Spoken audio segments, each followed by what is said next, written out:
अब तक की 5 अहम खबरें। बकरा ईद के पास आते ही उत्तर प्रदेश में लगी जानवरों पर पाबंदी। मुस्लिम बिरादरी के खास त्योहार ईद उल अदा यानी कि बकरा ईद के पास आते ही एक के बाद एक बयान सामने आ रहे हैं। पहले तो बकरा ईद को लेकर उत्तराखंड के हरिद्वार में बजरंग दल के कार्यकर्ताओं की तरफ से धमकी दी गई थी कि किसी भी इंसान को अगर नालियों में खून दिखता है तो वो उन्हें या उनके संगठन के लोगों को बताए, फिर वो मुसलमानों को बताएंगे कि ईद कैसे मनाई जाती है। वहीं अब ये चेतावनी पुलिस की तरफ से दी जा रही है।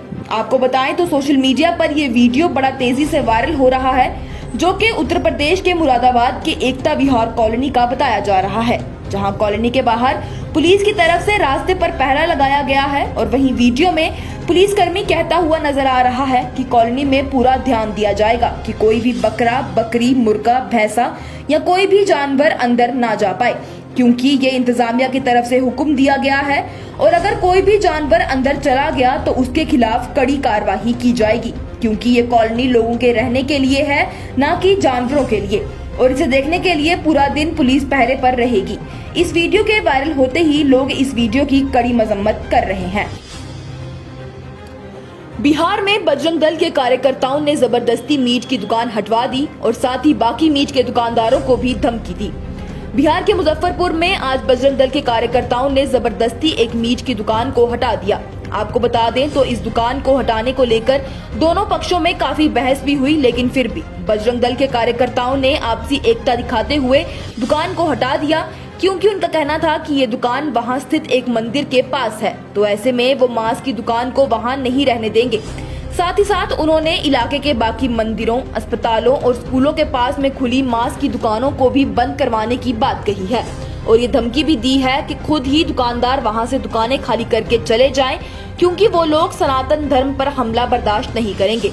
इसके साथ ही कल भी मुरादाबाद में विश्व हिंदू परिषद और बजरंग दल के कार्यकर्ताओं ने सिविल लाइन में स्थित कलेक्ट्रेट पर प्रदर्शन किया और गौ माता के सम्मान में बजरंग दल मैदान में और त्योहार के नाम पर गौ माता का कत्ल हुआ तो खून बहेगा सड़कों पर के नारे लगाए और कहा कि कोई भी प्रतिबंधित जानवर को बकरा ईद पर काटा ना जाए, वरना उसका अंजाम अच्छा नहीं होगा।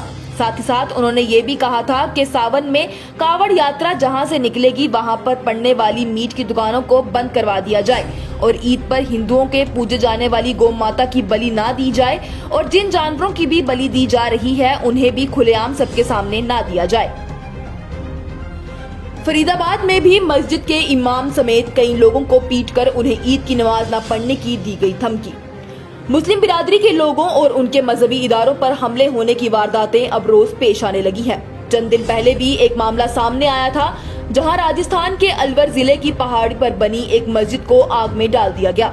सिर्फ इतना ही नहीं, मस्जिद का गेट तोड़कर अंदर रखी मुकद्दस किताब कुरान पाक को भी जलाया गया था, जिसमें 14 लोगों को कसूरवार पाया गया, जिसमें से एक भारतीय जनता पार्टी का कार्यकर्ता रमन गुलाटी, जो कि अलवर के साबिक सब डिस्ट्रिक्ट प्रेसिडेंट रह चुके हैं, उनका नाम भी शामिल था, लेकिन फिलहाल तक उन्हें गिरफ्तार नहीं किया गया है। वहीं आज सोशल मीडिया पर एक वीडियो वायरल हो रहा है, जिसे हरियाणा के फरीदाबाद के सेक्टर 56 का बताया गया है और जहां मकामी लोगों का ये इल्जाम है कि मस्जिद के इमाम बच्चों को पढ़ा रहे थे, तभी एक आदमी मस्जिद के अंदर घुसा और बच्चों को मारना शुरू कर दिया। जब इमाम साहब बच्चों को बचाने आए तो उसने उन पर भी हाथ उठाया और मस्जिद पर पथराव कर भड़काऊ नारेबाजी की। लोगों का कहना है कि उस आदमी ने धमकी दी है कि वो ईद की नमाज नहीं पढ़ने देगा और अगर कोई भी बच्चा नमाज पढ़ने गया तो उसका कत्ल कर देगा। साथ ही वो मुसलमानों को भगाएंगे, हिंदुस्तान जिंदा रहेगा, मुसलमान पाकिस्तान जाएंगे और मस्जिद को तोड़कर मंदिर बनाएंगे के नारे भी लगा रहा था। इतना ही नहीं, लोगों ने ये भी इल्जाम लगाया है कि पुलिस सामने बैठकर देख रही थी, लेकिन उसे ना तो पकड़ रही थी और ना ही उसके खिलाफ कोई कार्रवाई कर रही थी। भोपाल में दिए गए प्रधानमंत्री के बयान पर भड़के असदुद्दीन ओवैसी। प्रधानमंत्री नरेंद्र मोदी ने आज भोपाल में 3 तलाक, यूनिफॉर्म सिविल कोड और माइनॉरिटी मुसलमानों पर बातचीत की। उनके इसी बयान को लेकर ऑल इंडिया मजलिस इत्तेहादुल मुस्लिमीन के अध्यक्ष असदुद्दीन ओवैसी ने उन पर निशाना साधा है। असदुद्दीन ओवैसी ने कहा, नरेंद्र मोदी ने 3 तलाक, यूसीसी और पसमानदा मुसलमानों पर कुछ टिप्पणी की है। लगता है मोदी जी ओबामा की नसीहत को ठीक से समझ नहीं पाए।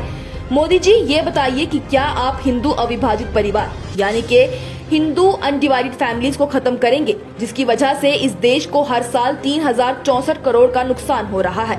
एक तरफ आप पसमानदा मुसलमानों के लिए घड़ियाल आंसू बहा रहे हैं और दूसरी तरफ आपके प्यादे उनकी मस्जिदों पर हमला कर रहे हैं, उनका रोजगार छीन रहे हैं, उनके घरों पर बुलडोजर चला रहे हैं, उनकी लिंचिंग के जरिए हत्या कर रहे हैं और उनके आरक्षण की मुखालफत भी कर रहे हैं।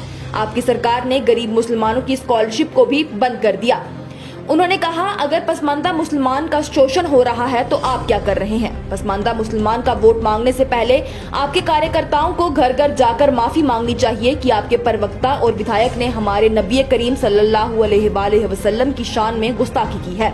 इसके साथ ही असदुद्दीन ओवैसी ने यह भी कहा कि पाकिस्तान का हवाला देते हुए मोदी जी ने कहा है कि वहां 3 तलाक पर रोक है। मोदी जी को पाकिस्तान के कानून से इतनी प्रेरणा क्यों मिल रही है? आपने तो यहाँ 3 तलाक के खिलाफ कानून भी बना दिया, लेकिन उसका जमीनी स्तर पर कुछ फर्क नहीं पड़ा, बल्कि महिलाओं पर शोषण और बढ़ गया। हम तो हमेशा से मांग कर रहे हैं कि कानून से समाज सुधार नहीं होगा। अगर कानून बनाना ही है तो उन मर्दों के खिलाफ बनाना चाहिए जो शादी के बाद भी अपनी पत्नियों को छोड़कर फरार हो जाते हैं। बकरा ईद से पहले देश में बिगड़ते हालातों को लेकर मौलाना महमूद मदनी की सबसे अपील। 29 जून को मुस्लिम समुदाय का मनाया जाने वाला सबसे बड़ा त्योहार ईद उल अदा यानी कि बकरा ईद है और वहीं इस त्योहार के आने से पहले ही कई जगहों पर हिंदू समुदाय के लोगों और हिंदू संगठनों की तरफ से धमकी दी जाने लगी है। इसी को लेकर कई जगहों पर हालात सही न होने के चलते जमीयत उलेमाए हिंद के अध्यक्ष मौलाना महमूद मदनी साहब ने एक बयान जारी करते हुए कहा, मौजूदा हालात के मद्देनजर कुर्बानी करते समय सरकारी निर्देशों का पालन करें। जिन जानवरों पर पाबंदी है उनकी कुर्बानी करने से बचें, सफाई का खास ख्याल रखें और बचे हुए हिस्सों को सड़कों, गलियों और नालियों में ना डालें, बल्कि प्लास्टिक में डालकर किसी बताई हुई जगह पर पहुंचा दें। जानवरों को खरीदने, बेचने और जगहों पर ले जाते समय कानून का पालन करें। साथ ही कुर्बानी के जानवर की कोई भी तस्वीर सोशल मीडिया पर साझा ना करें। ये थी अब तक की 5 अहम खबरें। लेटेस्ट अपडेट्स के लिए देखते रहिए न्यूज इनसाइडर 24/7।